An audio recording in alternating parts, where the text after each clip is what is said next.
So actually, for me, a situation that I was in which my practice shifted, it didn't come from a single person, but it came from an experience teaching a design research class a few years ago.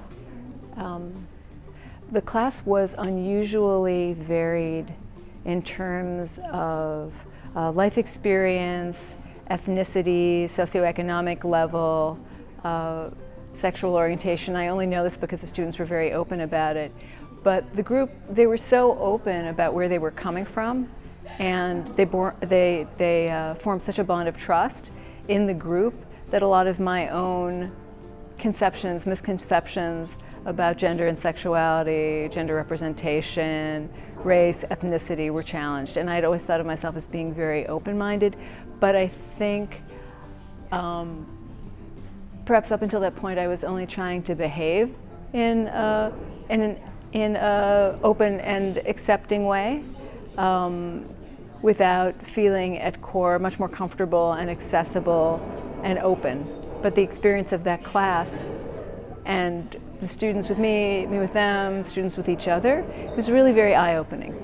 Something that changed for me is I think I talk less and I listen more, because I have a tendency to be really impulsive in conversation. I have a tendency to interrupt a lot, and I have a tendency to not pay attention while I'm formulating my own thoughts. And this really stopped me in my tracks in a lot of ways. I think it's really helpful to offer students a one-on-one design experience because it challenges, I think, a model of a one-size-fits-all, mass production, we know what you need, or we don't really know what you need, but we're going to make something and then we're going to create a desire for it. It kind of dismantles that whole system, you know, and I think that that's really useful. I think that that's sort of what's risky about the approach of actually taking this way of thinking to an institutional or corporate level is that it completely undermines systems of authority and capitalism, I think, you know, and that's a big deal.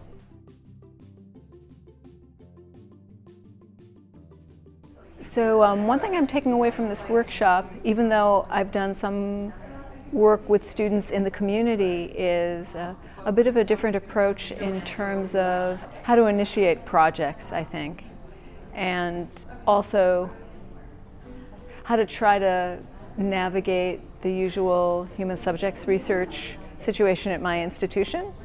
So I think I have a sense of what I would like to do. I feel like I need to investigate how it might be possible to do it. I think over time I've come to be less top-down in terms of how I approach briefs and teaching, and this kind of encourages me to keep going in an attempt to be even less top-down, but more ground-up.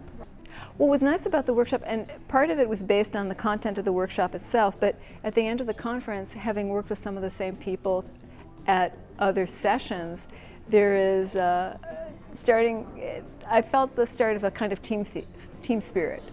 There's just a very different way of thinking, you know. We all do design research, but I think if you're in academia, it's really easy to think that the way to do it is to publish in an academic journal, peer-reviewed, use professional jargon, build your work on the backs of other work as a way of validating its presence, you know, refer back to the canon, and this kind of undoes that.